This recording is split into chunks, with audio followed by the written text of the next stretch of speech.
Hello folks. Well, you could most certainly hear the crashing down of the powerful waters of Yellowstone Falls. We're right next to the Grand Canyon, not in Arizona, but of the Yellowstone.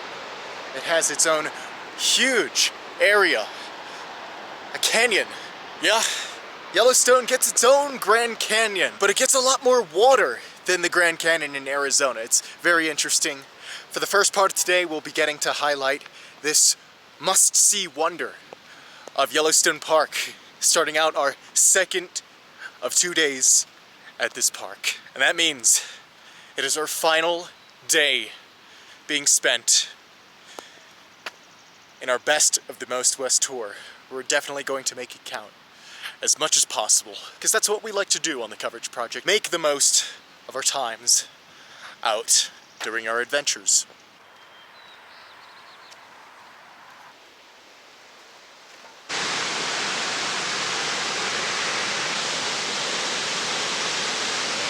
Now with a big waterfall like this, people could have just come in and said, I want to dam this river up for hydropower. Luckily, that's not going to be the case for a long, long while. As long as this park is preserved in such a state, the water from this Yellowstone Falls is going to flow naturally with such beautiful natural splendor. That's the Yellowstone River.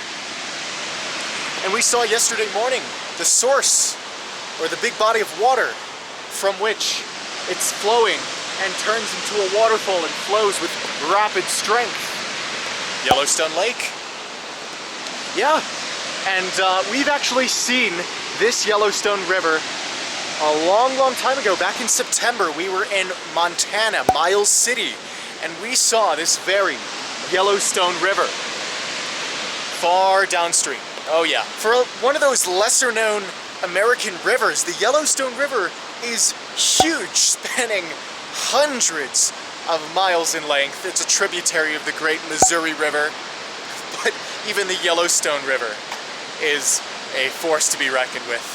This is actually the river for which Yellowstone National Park gets its name, but it's actually the yellow stones and rocks and sediment far downstream, closer to Miles City than here in Yellowstone, that the Yellowstone River actually gets its name. So it's the Yellowstones downstream, then it's the Yellowstone River, and then Yellowstone National Park. That's sort of the naming order.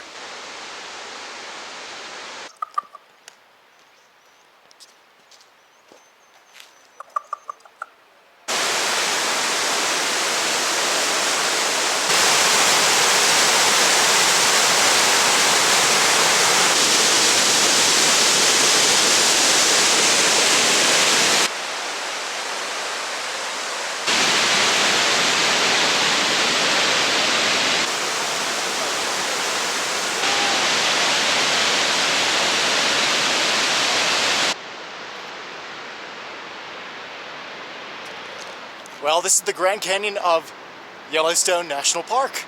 It's exemplary. Outstanding natural beauty. Yeah, better or worse than Grand Canyon down in Arizona? I don't know. But as you can see, we've been to different falls, different points, different views of this canyon. And you could spend days just in this section of the park. It's incredible. Just the start of today. Yeah, today we're going to be exploring much of the upper loop. Yellowstone National Park is divided into roughly two major sectors. There's an upper and a lower loop. Yesterday we explored the lower loop and saw the wonder of all the geothermal activity with the geysers and the bubbling mud pots and the hot springs. It was incredible. And today we're going to be seeing a little bit different side of Yellowstone. Let's enjoy the ride as we begin our last day of the Best of the Most West tour and our second day in Yellowstone National Park.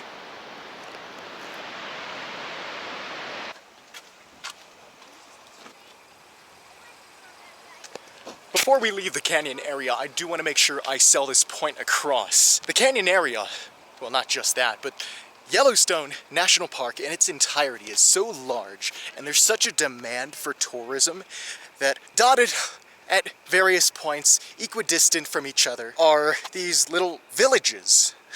We're at Canyon Village right now. There's Grant Village, there's Old Faithful Village, and these are, from the ground up, little towns and villages set up to cater to the massive tourism demand. I mean, just in this one area, there's plenty of them in Yellowstone National Park. There's places to eat, places to sleep, lots of lodges and hotels and campgrounds. There's a restaurant, there's a grocery store, there's a visitor center, of course, so you get all your information before you head out into the wilderness of Yellowstone. Yeah, this is not the typical case for national parks. De facto towns don't just pop up to cater to the needs of tourists. But for the big ones like Grand Canyon and Yellowstone, yeah, you're gonna find these all over the place. Some little villages even have an auto repair shop in case people's cars break down. You know, I sure would have had great use for that when I was in the Grand Canyon.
So we have entered the northern part of Yellowstone. I can already tell it's a lot sunnier, a lot less cloudy, a lot less overcast, and it brings to us the great views of a different biome in a way. A lot less mountainous, just seems like we're in a nice valley plain. And in fact, it's the perfect grazing ground for a lot of this park's megafauna. That's right, there's a lot of animals. Actually, you can see quite a few bison up in the distance.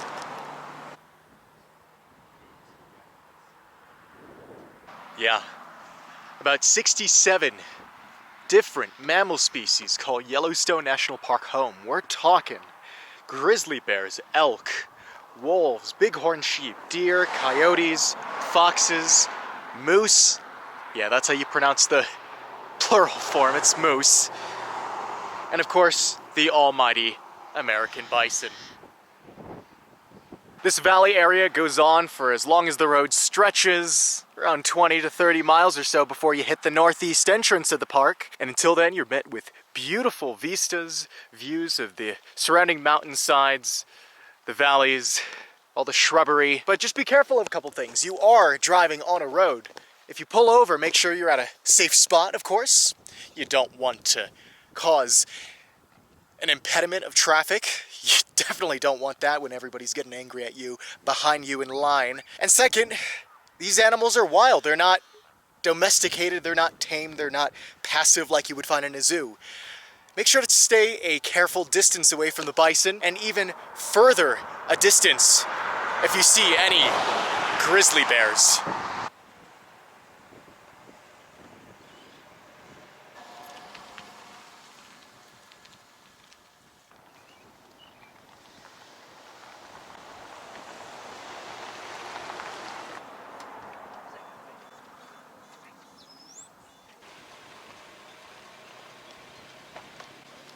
Stunning wildlife in action.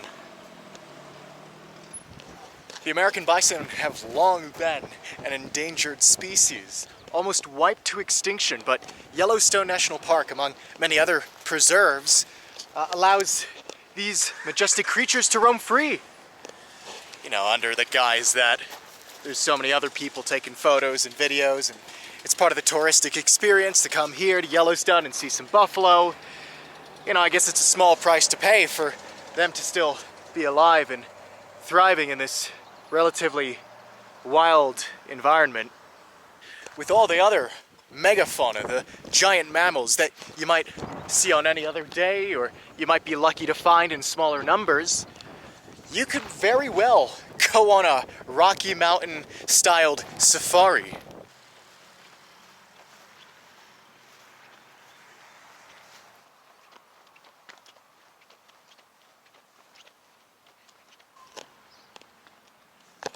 Well, by now in our experience through Yellowstone National Park, we should come to an understanding that this park holds just immense wonder. With its impressive concentration of wildlife and equally impressive array of natural features. We know a lot about the present day in this park and what makes it so special. But now we should begin to ask ourselves, how did this park come to be? And how did it gain such a famous, notorious reputation among all the national parks in the US? Well, there's one feat that Yellowstone can claim above all other national parks, and that is, it was the first national park created. Not just that, but Yellowstone was also the first national park to be created in the world, not just the US. This is the park that really started the idea of preserving big chunks of land, setting them aside for public enjoyment. Today, this area of the park is called Mammoth Hot Springs, and it's special because it's one of the only basins of geothermal activity outside of that major Yellowstone caldera, where all the other basins are. And you see all those buildings?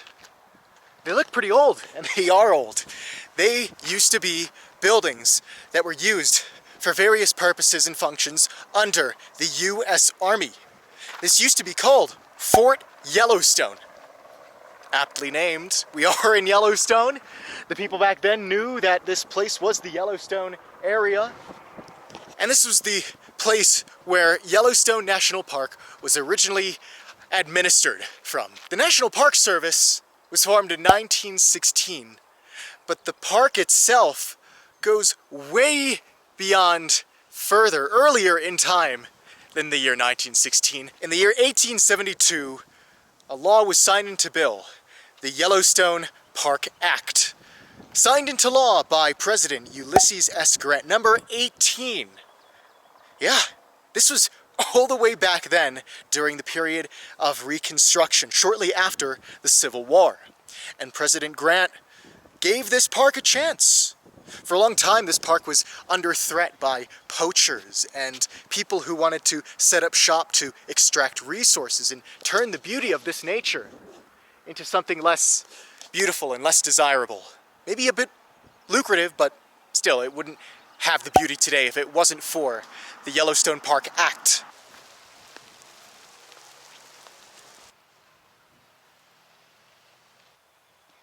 Now, usually, it would be one of the Roosevelts, either Teddy or FDR, who would sign these national parks into existence. I mean, Teddy Roosevelt was the conservationist national park president, but it wasn't either of them.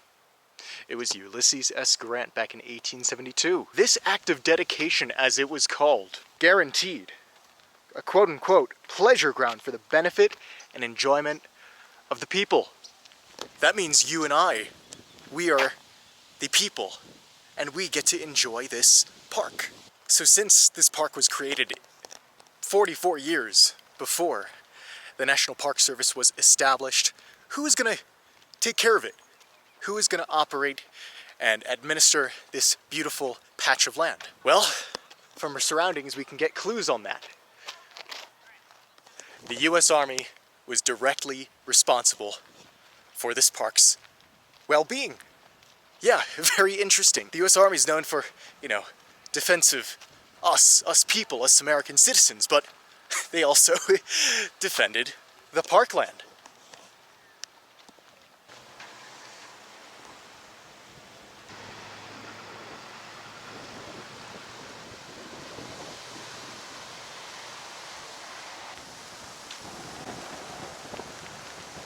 So for all of you countries in the world outside of America which enjoy your beautiful national parks, you're welcome.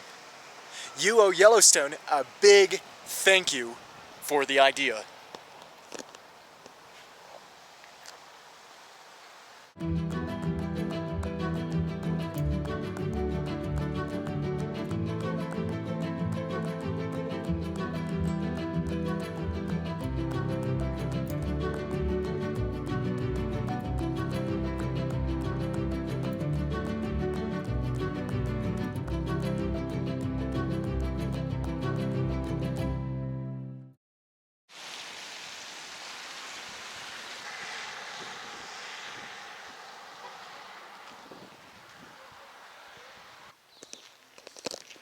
Well, the shape of Yellowstone National Park should be very, very simple. It's a giant square with a few notches and indents where the mountain crests might be. But the complexity of Yellowstone's territory goes even further, another degree. Most of Yellowstone sits neatly at the northwest corner of Wyoming's territory. There's a little sliver of Yellowstone which sits past the Wyoming border. We're in Montana right now. No longer are we in Wyoming, and there's a part of Yellowstone which is in Idaho. Yeah, 3 states. Even though it's mostly Wyoming, Yellowstone receives. So here in Montana's little sliver of Yellowstone, we're right at the northern entrance. You can clearly see what's protected and preserved. Not much bothered there. But there's a lot of nature's beauty disturbed here. Free for anybody to set up shop, businesses, houses. Yeah, this is Gardner, Montana. And at the northern entrance of this park stands an arch, the Roosevelt Arch. For over 100 years, this structure has stood proudly, welcoming all visitors from the north to Yellowstone National Park, proudly reading for the benefit and enjoyment of the people. Yeah, at first it was the stagecoaches bringing wealthy travelers to this remote section of the country. But then, of course, the automobile replaced the stagecoach, and now most of the traffic comes via the car. As you enter Yellowstone National Park from the north, at this famous monument,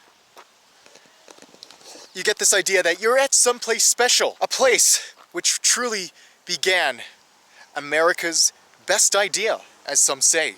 This arch, the Roosevelt Arch, is of course named for the conservationist president himself, Teddy Roosevelt, number 26. During his presidency, he gave an inspiring speech which truly consecrated Yellowstone into the annals of history. Oh goodness, that's gonna be tricky walking through this. Might as well just dodge it a little bit. I was gonna go forward, and then these sprinklers decided they're gonna wet the lawn here at Arch Park. I don't know if this is technically part of Yellowstone National Park or just a thing that Gardner, Montana decided to build. Oh well. Now, to be fair to the reality of history in this park, the first few years here and its management was very rocky and tumultuous. There were many records of vandalism and defacing of parklands, but hey, we'll give it a shot. We can't always do our best, especially when we don't know how a park is supposed to be run. But in the coming years, it improved its management. This gave the example that, hey, there should be quite a few lands here in America which deserve protection and conservation. It was really this park that led the way for the National Park Service to take hold and for the federal government to be able to say, we can actually manage land as preserved. Yeah, this really set a precedent in history of environmental conservation. And Yellowstone has now become the default example of what a national park is supposed to represent. I mean, this park is really screaming, hey, I am what started it all. I am what started the national park system, and I'm a leading example of how a national park is supposed to be. Check me out. I am Yellowstone. I also just want to say, happy anniversary, Yellowstone National Park. Last year in 2022, you celebrated your 150th year anniversary. It's truly an achievement when there are some national parks that were admitted in the last 10 years, 20 years. So 150 years, that's quite the accomplishment. I just want to say, happy anniversary. 2 days spent here at Yellowstone National Park, not bad. We could have done a lot longer. We could have spent a week or two here, but that's a little too much in one span of time. But hey, we accomplished a lot here. We went all over this park and we saw the true wonder that really proves that this could be not only the world's first national park, but also one of the world's best national parks. Yeah, with that said, I am pleased to tell you that I am proud to have this national park, Yellowstone National Park, our 20th covered on the Coverage Project. And with that said, that's it. We've done it. This is the end of our Best of the Most West tour. 49 days, 7 weeks of non-stop travel for me. I hope a good bulk of that was spent on camera for you guys to share in the joy of traveling through these most western regions of America. We should really be proud of ourselves. We've gone to every state in the contiguous US. 48 states to go, 2 states left. Very excited for what the future holds. We are almost at the end of our journey through every single state in the US. This is truly no small accomplishment, just this trip, let alone every other trip that we've gone on to accumulate 48 states. Has been nothing short of a challenge, but it's been a challenge worthy of being proud of. Well, there's a tour bus full of people, and that's gonna really ruin the mood and the scenery, so we'll just end it off here. I am, as always, so thankful for those of you who stick around and really enjoy every location that we visit and just aim to have fun with watching these videos. I've never been, nor do I intend to be some superstar in the world. I'm just a normal person. It's all about the small differences that are made that I think are the most important. I'm just an ordinary person. So it means a tremendous amount for those of you who do appreciate the experiences that we have here. So with that said, looking at the Roosevelt Arch at the northern entrance of Yellowstone National Park, satisfied to have completed a behemoth of a tour with you all through the westernmost regions of the US. More travels to come. I will see you at the next location.